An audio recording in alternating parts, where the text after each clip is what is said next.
ვახტანგ გომელაურის საკორპუსო ეძებ. მაღალ კორპუსს ხომ ხედავთ ეგრეთი? აი ამ შენობის გვერდზე მაღალ მაგის წინ გაიარეთ ეგრე და მარჯვნივ შედის ზედა და პირდაპირ მიხვალთ იმ 16 კორპუსკენ. ვახტანგ გომელაური სადაც ცხოვრობდა, იცნობდით თქვენ? ვახტანგ გომელაურის როგორ არის?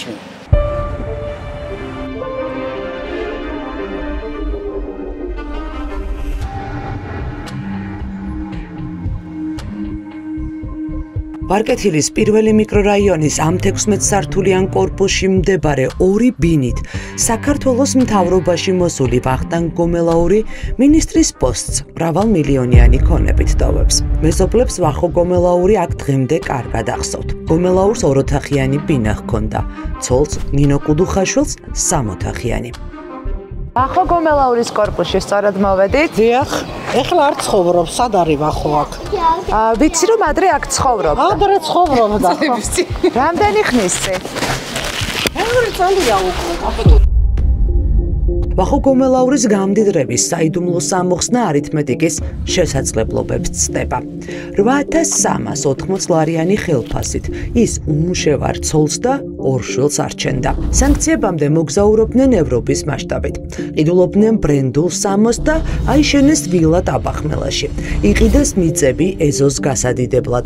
შეიძინეს კიდევ ერთი ტერიტორია ახალი სახლისთვის. იყიდეს რეზიდენცია თბილისის ერთ-ერთ ყველაზე ძვირადღირებულ ცათამბჯენში ავტოფარეხებით.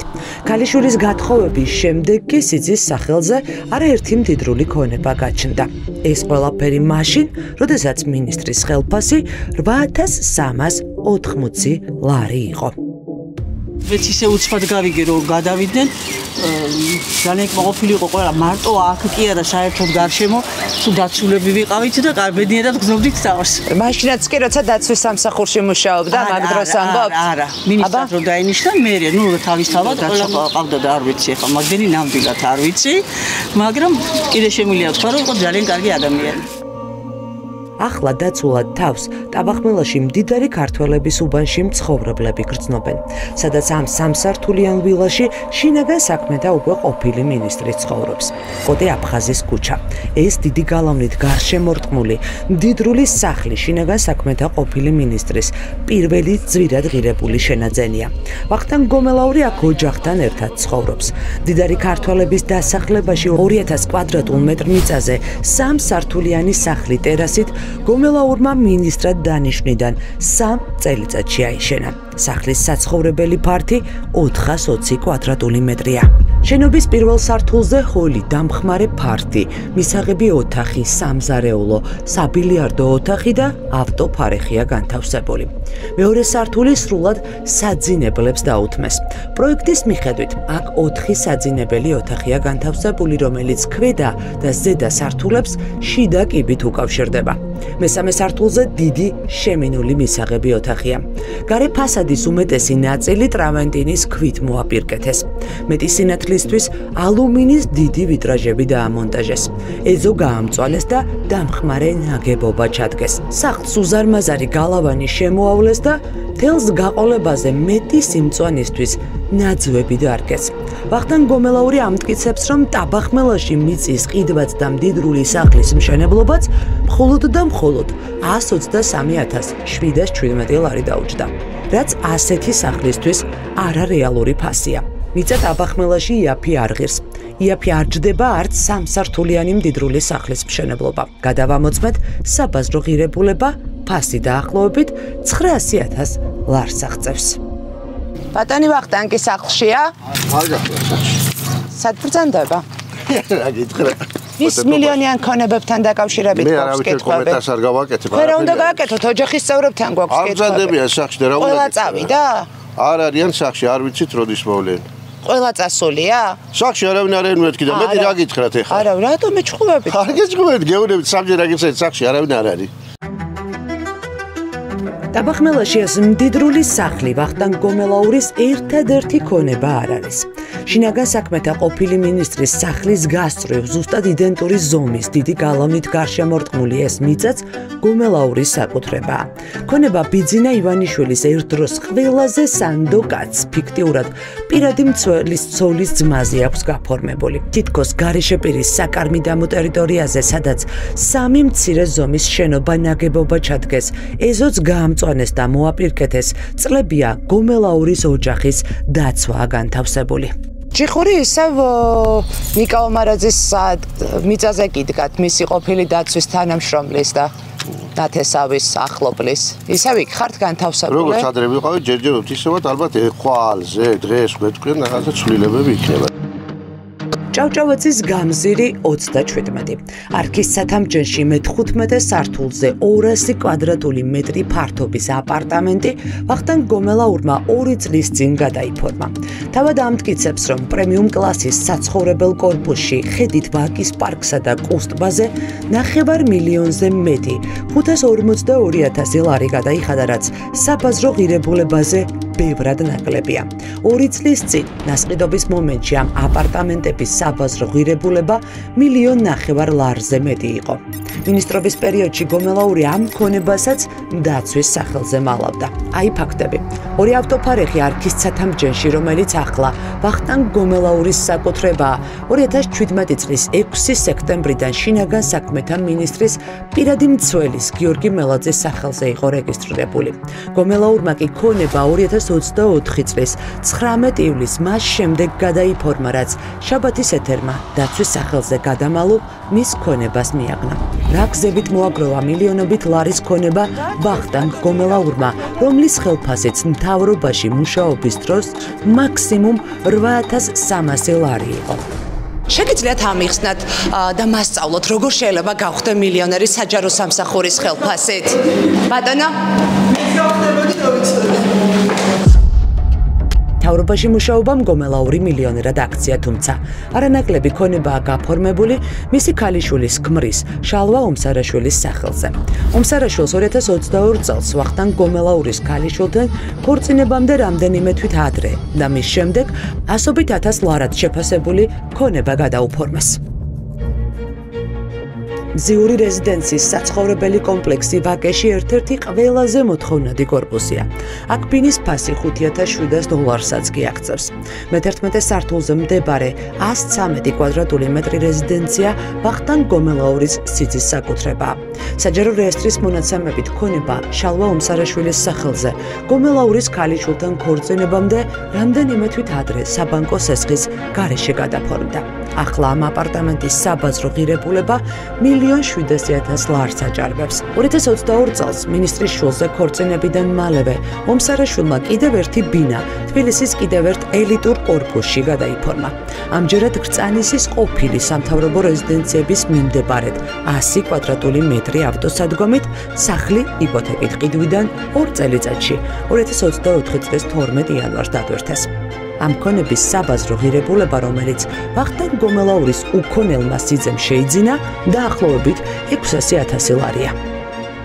ორივეს ბევრი ფული გაქვთ, ორივეს დიდი ხანი დაგჭირდათ მილიონების დასაგროვებლად. ამიტომაც საინტერესოა თქვენი აზრი. ორივეს მაინტერესებს ვახტანგ გომელაურის თქვენმა დეკლარაციამ დათვალა ბატონო ვასილ. მაინტერესებს როგორ შეიძლება საჯარო მოხელის ხელფასით გავხდე მილიონერი. შეგიძლიათ მასწავლოთ? ბატონო ვასილ, თქვენ ხომ ბიზნესმენი კაცი ხართ, შეგიძლიათ მითხრათ 6,000 ლარიანი ხელფასით როგორ გავხდე მილიონერი? ვერ გაქცენ პასუხს, როგორ უნდა გავხდე 6,000? შემიძლია გავხდე 6,000 ლარიანი ხელფასით მილიონერი? თქვენ შეგიძლიათ ალბათ, რა ვიცი. ბატონო ვახტანგს? ბატონო ვახტანგის მილიონერი არ დამითვლია, მე და არ ვიცი. ვასილ ჩიგოგიძემ ფულის ფასი ყველაზე კარგად იცის. ის ქართული ოცნების მილიონერ წევრებს შორის ერთ-ერთი მილიონერია. გვიდასტურებს, რომ საჯარო მოხელის შრომის ანაზღაურებით დიდძალი ქონების დაგროვება შეუძლებელია. დიდი სესხის ან მემკვიდრეობით დატოვებული დიდი ქონების გარეშე 6,700 ლარიანი ხელფასით დიდრული აპარტამენტების შეძენა კითხვის ნიშნებს აჩენს ქართული ოცნების სხვა წევრებისთვისაც. ამბობენ, რომ ამ კითხვებზე პასუხები შინაგან საქმეთა ყოფილი მინისტრის ვახტანგ გომელაურის გასაცემია. 6000 ლარზე ცოტა მეტი ხელფასით. გახდებით მილიონერი? რა თქმა უნდა, ვერ გახდებით. ადამიანს იმაზე მეტი ქონება და შემოსავალი ქონდეს, რაც გაქვს გახსოვებული ხელფასით, აი ეს ერთ-ერთი წყარო სესქი. არ ვინმე რამე გაჩუქოთ, მაგერთად მემკვიდრეობა. დიახ. პასუხი მე არა. თუ ეს ყველაფერი არ არის ბატონო, გითხოთ, ვისაც გაინტერესებს რა თუ აქვთ ქონება, კითხეთ იმ ადამიანს და გაგცემენ პასუხი, მე ხო არ ვიცი ისინი. თქვენ გახდით მილიონერი საჯარო სამსახურით? არა. ვახტანგ გომელაური მილიონერია? დიახ. მარტო 1 მილიონი მარტო შარშან ვაკეში საცხოვრებელ სახლში გადაიხადა. ვერ გეტყვით, არა მაქვს ინფორმაცია, რაზეც არ მაქვს და მიზეზი რის გამოც გომელაური გავუშვით გუნდიდან. არა, გომელაური გუნდიდან არავის არ გავუშვით, გომელაური გუნდიდან წავიდა თავისინებით. მაგასთან ერთად ქონებაც დააგროვა, და ამ დაუსაბუთებელი ქონების გამო გავუშვით. არ ვიცი, ეს თქვენ ამბობთ დაუსაბუთებელი და იქნებ დაგისაბუთოთ. სესხს გადახდა უნდა. მრავალათასიანი სესხის პროცენტი კი მცირე არ არის. ვახტანგ გომელაურის ბოლო დეკლარაციით, რომელიც საჯაროა, ვადგენთ, რომ თვეში შინაგან საქმეთა მინისტრის სესხში 5642 ლარს იხდიდა. მისი ყოველთვიური შემოსავალი კი ამავე დეკლარაციის მიხედვით 6729 ლარი იყო. გამოდის, რომ ქვეყნის პირველ პოლიციელს საარსებოდ 1000 ლარი რჩებოდა. გომელაურის მეუღლე ნინო კოდუხაშვილი უმუშევარია, ანუ ოჯახის ერთადერთი მარჩენალი ვახტანგ გომელაურია. თუ ქონებრივ დეკლარაციას დავუჯერებთ, დღის განმავლობაში შინაგან საქმეთა მინისტრი 33 ლარს ხარჯავდა და ამ ხარჯში კერძო სახლის კომუნალური გადასახადებით შედიოდა და შვილის სკოლის საფასურიც. გაუშვეს თუ არა თანამდებობიდან დიდძალი დაუსაბუთებელი ქონების გამო. ვახტანგ გომელაურის ყოფილი თანაგუნდელები ამ კითხვის დასმისთანავე ან გარბიან, ან აგრესიულები ხდებიან. 6000 ლარზე ოდნავ მეტი ხელფასით. მე არ ვარ. შესაძლებელია მილიონების დაგროვება? მე არა, ხოდა პირდაპირ გითხეთ ხო? მე არავის ბუღალტერი არა ვარ. ეხლა რას მეკითხებით ეხლა ხო? ნუ ეხლა იმის მომრე რაღაცას მეკითხებით ხო? როგორ ვირას აგროვებს არ ვიცი. მე გეტყვით როგორ უნდა იქცეთ. აბა მითხარით. ბევრი უნდა ისწავლოთ. 6000 ლარიანი ხელფასით. და ნუ მიზანიც ეგუნა კონდეს ხო? იცით რა მითხარით? ვახტანგ გომელაურმა ასე დააგროვა მილიონიანი ქონებები. ერთი წამით. კითხვას გისვამ. ასე დააგროვა?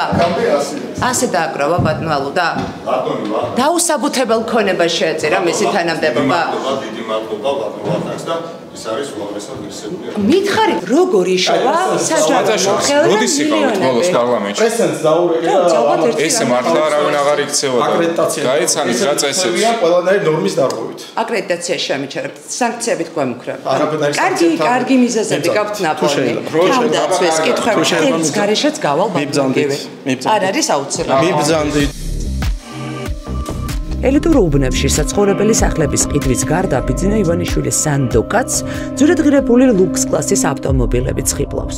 შაბათის ეთერმა აღმოაჩინა გომელაურის სიძის სახელზე გაფორმებული 100.000 ლარად შეფასებული მანქანები. შინაგან საქმეთა სამინისტროს მომსახურების სააგენტოს ბაზაში შალვა ომსარაშვილის სახელზე 2023 წელს 3 მანქანა იყო რეგისტრირებული. აქედან 2 ბიზნეს და ლუქს კლასის ბოლო მოდელის Range Rover Sport და Mercedes ლიმუზინი. მხოლოდ ამ 2 მოდელის სავარაუდო ღირებულება 700.000 ლარს ცდება. შაბათის ეთერის მიერ ამბის გახმაურების შემდეგ ომსარაშვილის ქონებიდან ძვირადღირებული ბოლო მოდელის ავტომობილები ამოირიცხა. ბატონო ვახტანგ, ყბებით თავისუფლებით? შეიგრძენით თავისუფლების გემო ბატონო ვახტანგ? გომელაურს ყველაზე მეტად მის დაუსაბუთებელ გამდიდრებაზე დასმული კითხვები აღელვებდა. უარყოფდა იმას, რაც ფაქტია და შავით თეთრზე დოკუმენტებში წერია. დღეს პოლიციის დღისადმი მიწვილ ღონისძიებაზე უკვე გადამდგარი მინისტრის რანგში მისული ამბობს, რომ დაისვენებს ჟურნალისტებისგან და კითხვებისგან, რომელიც მის მდიდრულ ცხოვრებაზე ისმოდა. ბატონო ვახტანგ, რატომ დატოვეთ თანამდებობა? შეგიძლიათ გითხრათ? რისგან ისვენებთ? თქვენგან. ჩვენ გაგღალეთ ბატონო ვახტანგ, რას უკავშირდება თქვენი წასვლა? ვახტანგ გომელაურის ქონების მთავარი სამალავი მისი პირადი მცველი გიორგი მელაძე იყო. 2016 წლის ნოემბერში, მაშინ როდესაც გომელაურის სუსის უფროსის თანამდებობას იკავებდა, პირადი მცველის გიორგი მელაძის სახელზე მცხეთაში თითქმის 1 ჰექტარზე გაშენებული სარესტორნო კომპლექსი გადაფორმდა. 400,000 ლარზე მეტი ბიზნესში გადაიხადა კაცმა, რომლის ერთადერთი ქონებაც ვარკეთილში ერთოთახიანი ბინა იყო. 2016 წლის აპრილში გომელაურის პირადი მცველის მელაძის სახელზე გაფორმდა 321 კვადრატული მეტრი რეზიდენცია გურგასლის გამზირზე ახლა დაშენებულ კორპუსშიც. ამ ბინის ფასი 9 მილიონ ლარს ხდება. ტალი დეველოპმენტი მაშინ 1 კვადრატულ მეტრ ფართს $650 ყიდდა. ჩვენს ქვეყანაში არსებობს შესაბამისი ორგანოები, ვინც ამ ყველაფერს გამოიძიებენ, მსგავსი შემთხვევა როცა მოხდება. უკვე მოხდა, აი შინაგან საქმეთა მინისტრი რომ იყოს ვახტანგ გომელაური. ოროთახიანი ბინა ჰქონდა ვარკეთილში, პირველი დეკლარაცია რომ შეასწა. ახლა მილიონების ქონება აქვს. როგორ ფიქრობთ? მე არ მაქვს ამ ყველაფერზე ინფორმაცია, ვერ გეტყვით მე ბატონი ვახტანგის ქონება არ ვიცი. ძალიან ძვირფასი ქართველია და შეგეკითხეთ და შესაძლებელია თქვენი აზრით. მინდა რომ მასწავლოთ როგორ არის მოსახერხებელი 6,800 მილიონიანი ქონებები ვიყიდო. ის გაქვთ, შეგიძლიათ მიმართოთ თავად ბატონ ვახტანგს. ჟურნალისტური გამოძიების დროს ჩვენ პირადი მცველის სახელზე გაფორმებული მინიმუმ 2 მილიონზე მეტის ქონება აღმოვაჩინეთ. ნაწილი ისევ მათ მფლობელობაშია, ნაწილი კი ვახტანგ გომელაურს გადაუფორმეს. ეს ლილომოლის ტერიტორიაზე ახლად აშენებული სავაჭრო ცენტრია. შპს თეგაში ვახტანგ გომელაურის პირადი მცველი თითქმის 5%-იან წილს ფლობს. ჩვენს მიერ მოძიებული იმ ქონების საბაზრო ღირებულება, რომელიც ხელისუფლებაში 10 წლიანი ყოფნის დასასრულს ვახტანგ გომელაურს ან მის ოჯახის წევრებს ეკუთვნით, დაახლოებით 5 მილიონი ლარია.